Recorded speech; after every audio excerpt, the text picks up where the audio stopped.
मंच पर उपस्थित क्षेत्रीय अध्यक्ष श्री सत्येंद्र सिसोदिया जी, उत्तर प्रदेश सरकार में मेरे सहयोगी औद्योगिक विकास के मंत्री श्री नंद गोपाल गुप्ता नंदी जी, राज्य मंत्री जसवंत सैनी जी, प्रभारी मंत्री जनपद गौतम बुद्ध नगर श्री ब्रजेश सिंह जी, लोकप्रिय सांसद डॉक्टर महेश शर्मा जी, राज्यसभा के माननीय सांसद श्री सुरेंद्र सिंह नागर जी, हमारे लोकप्रिय विधायकगण श्री पंकज सिंह जी, श्री तेजपाल नागर जी, श्री लक्ष्मी राज सिंह जी, श्री श्रीचंद शर्मा जी, श्री नरेंद्र भाटी जी, भारतीय जनता पार्टी के जिला के अध्यक्ष श्री मनोज गुप्ता जी, जिला पंचायत अध्यक्ष बुलंदशहर डॉक्टर अंतुल तेवतिया जी, भारतीय जनता पार्टी के प्रदेश के मंत्री डॉक्टर चंद्रमोहन जी,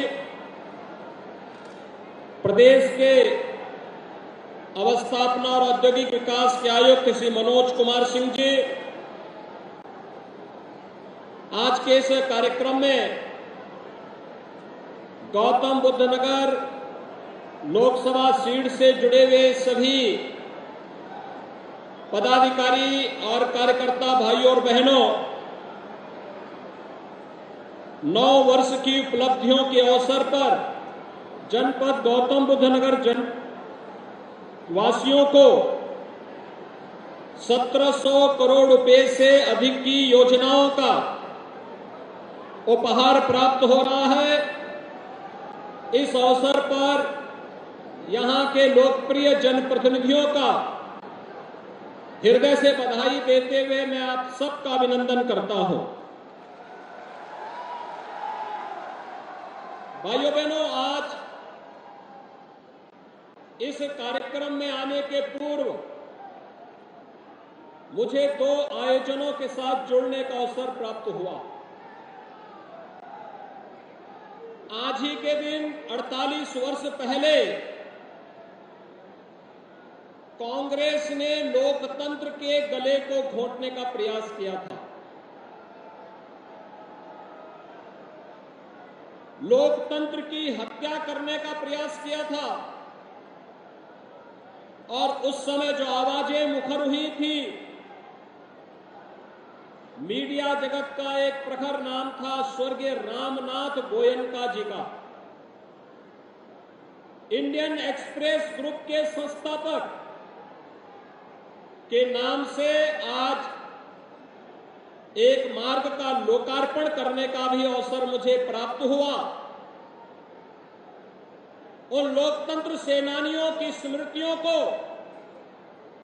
जिनके कारण इतनी बड़ी संख्या में हम सब उपस्थित होकर के भारत के लोकतंत्र पर गौरव की अनुभूति करते हैं,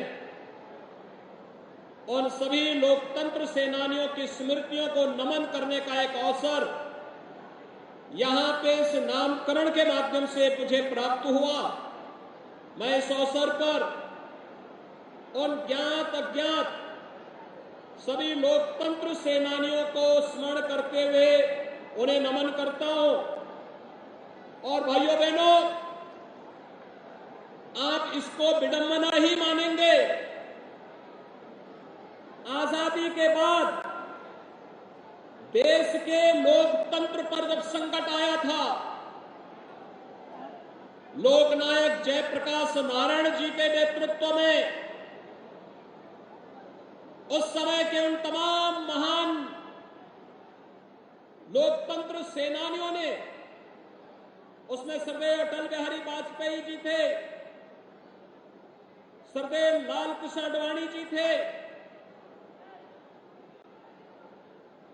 गैर कांग्रेसी सभी दलों के नेताओं ने एक मंच पर आकर के लोकतंत्र को बचाने का जो कार्यक्रम किया था, उसमें सफलता प्राप्त हुई।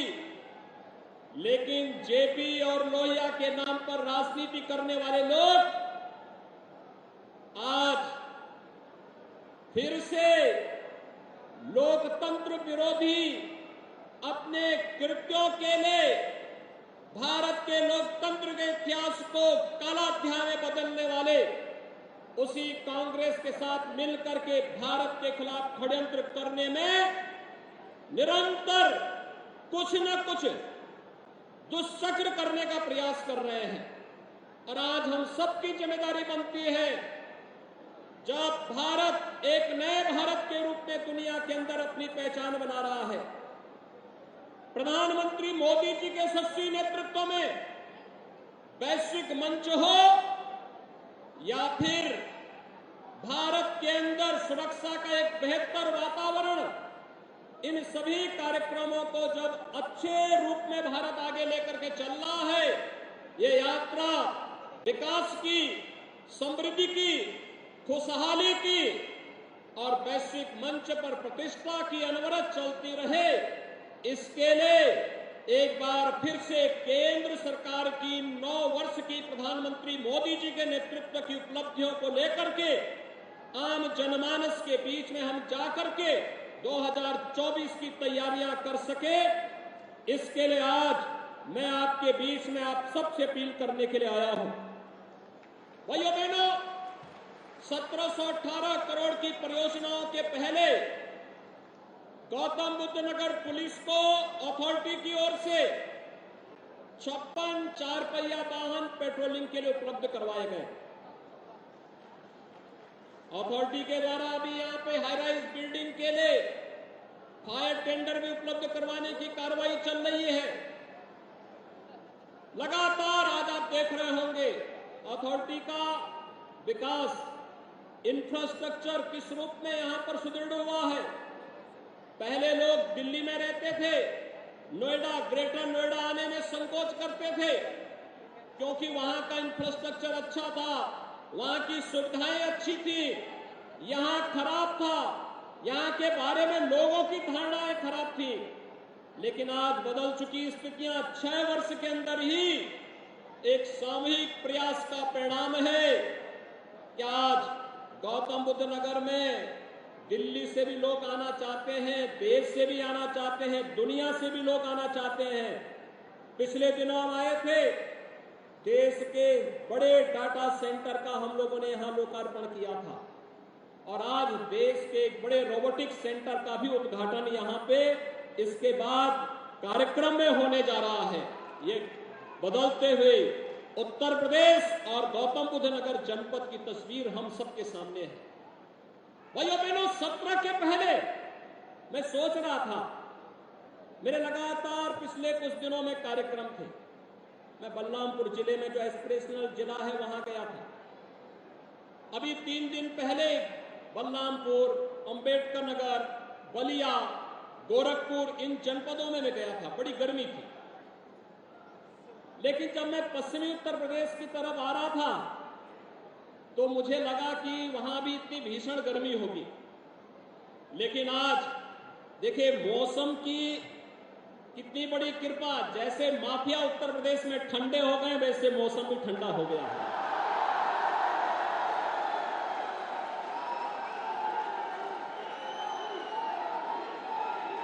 मुझे सुबह बताया गया, मैं रात्रि को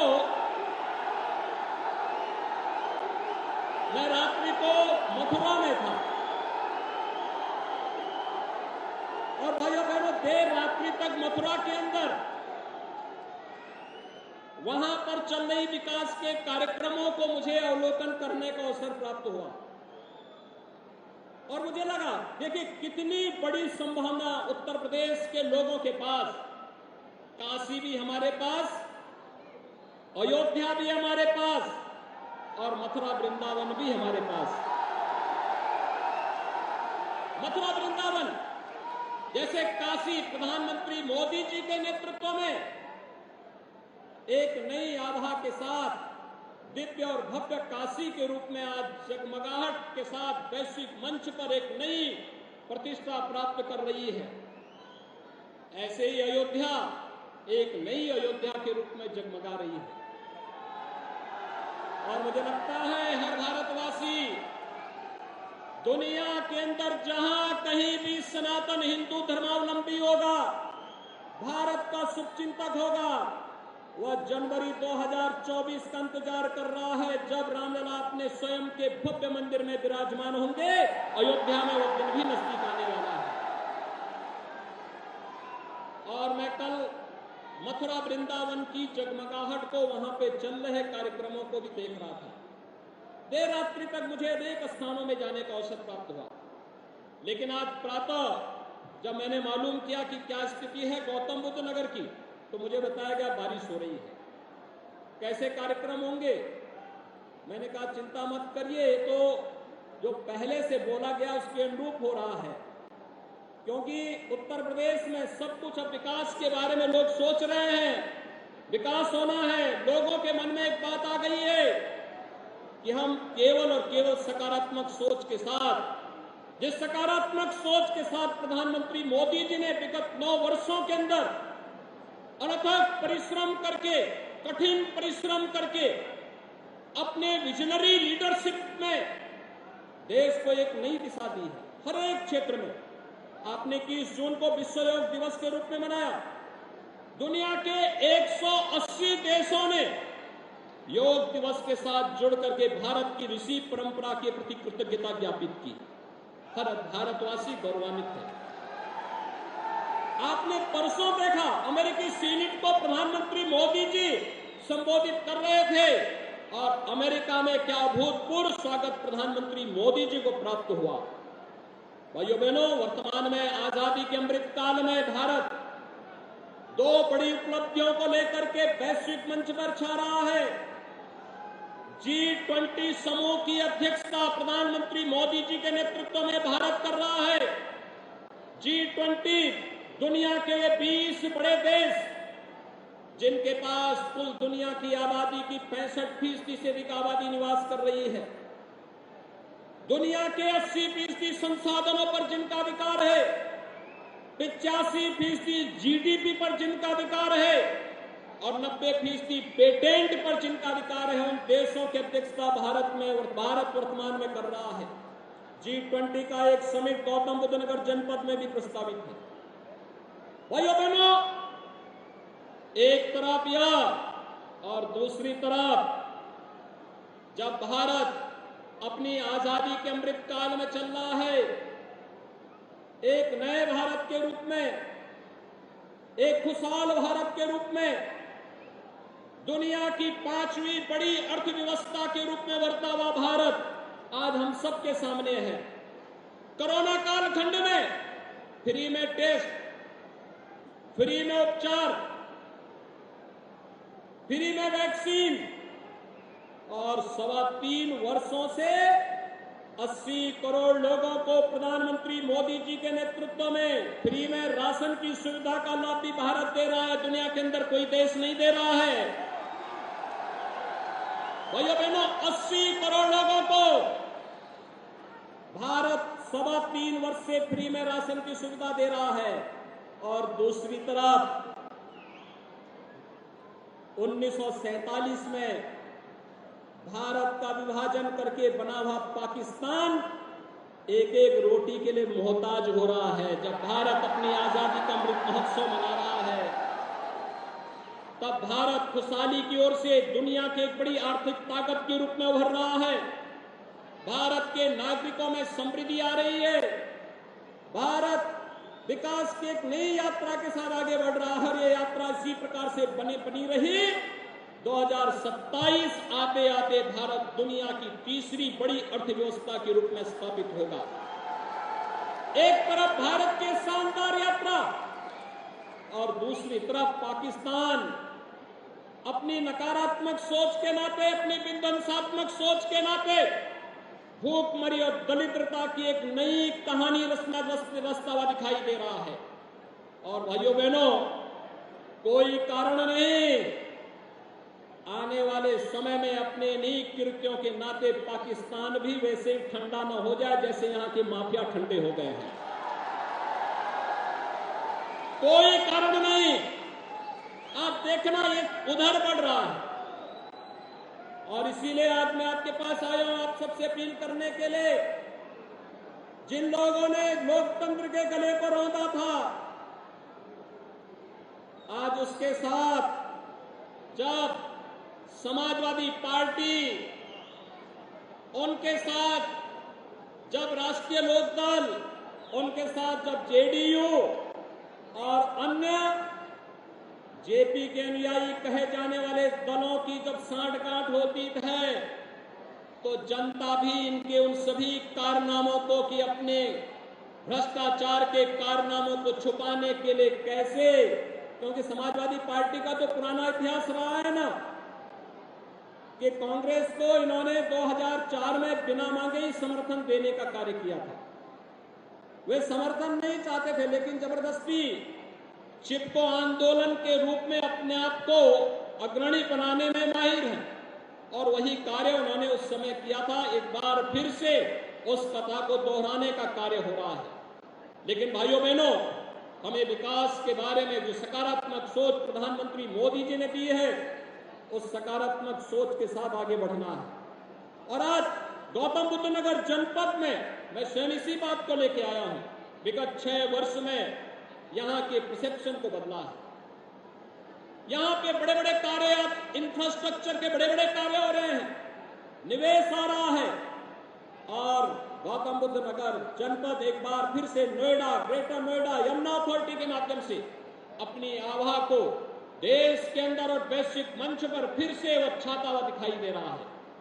एक नए भारत के नए उत्तर प्रदेश के रूप में इस जनपद ने उत्तर प्रदेश को एक नई पहचान विगत 6 वर्ष के अंदर देने का कार्य किया है।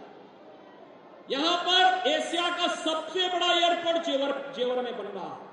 भाइयों बहनों, 6 वर्ष पहले जेवर की क्या स्थिति थी, क्या स्थिति थी, और इस वर्ष के अंत में हम जेवर में फर्स्ट फेज का कार्य संपन्न कर चुके होंगे। भाइयों बहनों, यहां पे आज मेडिकल डिवाइस पार्क भी आ रहा है, आज यहां पे फिल्म सिटी भी आ रही है, आज यहां पर विभिन्न प्रकार की वे योजनाएं जिनके बारे में कभी कल्पना की जाती थी, आज वह सब कुछ यहां आ रहा है। लेकिन मैं धन्यवाद दूंगा जेवर एयरपोर्ट में जिन किसानों ने जमीन दी थी, सचमुच उनका अभिनंदन करता हूं। मैंने यहीं पे आकर के उनसे उस समय संवाद किया था और मैंने अनुरोध किया था कि आपका समय निकल चुका है, लेकिन आने वाली पीढ़ी के भविष्य के बारे में सोचिए। हमें कैसा विकास चाहिए? जो लोग इस पूरे जनपद को, यहां के विकास को बैरियर बन करके माफियाओं के साथ मिल करके यहां के विकास को रुद्ध करते थे, हमें उनको आगे बढ़ने के लिए अवसर देना है या यहां का विकास करके आने वाली पीढ़ी के भविष्य को उज्जवल करना है। और यहां के आने वाले सभी सम्मानित किसानों ने, अन्नदाता किसानों ने कहा था नहीं, हमें विकास चाहिए, आने वाली पीढ़ी का भविष्य उज्जवल चाहिए। तो मैंने उनसे अनुरोध किया कि सचमुच आप विकास के पक्षधर हैं तो एक काम करना कि जेवर एयरपोर्ट के लिए बनने वाला जो एयरपोर्ट है, उसके लिए जो जमीन है, उस जमीन की रजिस्ट्री के कागज 1 महीने के अंदर आप यहां के माननीय जनप्रतिनिधियों के साथ मिलकर के लखनऊ में मुख्यमंत्री आवास में आकर के मुझे दे देंगे, तो मैं मान लूंगा कि आप लोग सचमुच एयरपोर्ट बनाने के पक्षधर हैं।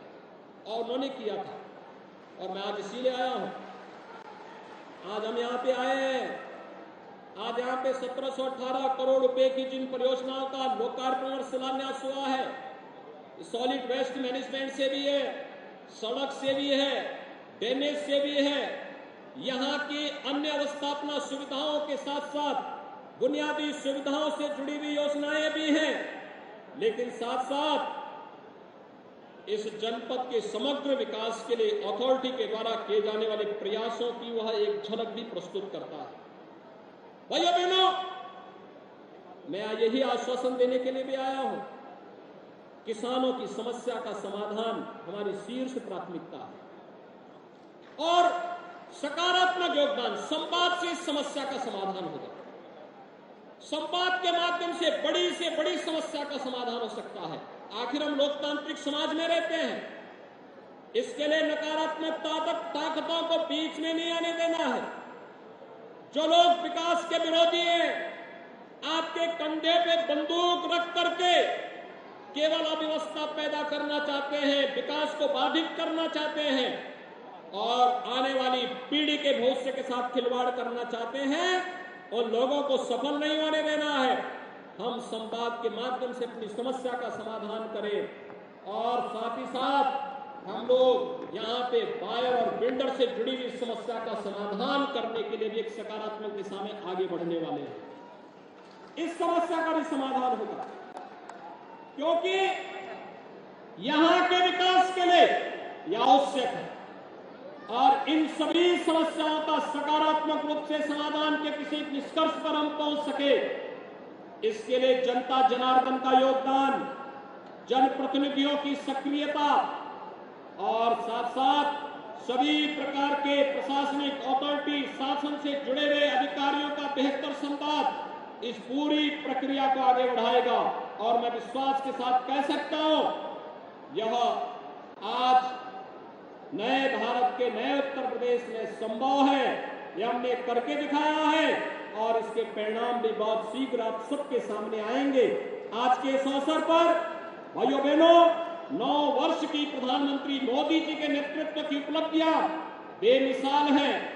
खुशहाल भारत की एक नई नींव रखने वाले हैं और समृद्ध और खुशहाल भारत की इस नई नींव के लिए हम सबको भी मिल करके प्रधानमंत्री मोदी जी के नेतृत्व में इस नए भारत के निर्माण के लिए, समृद्ध भारत के निर्माण में अपना योगदान देना होगा।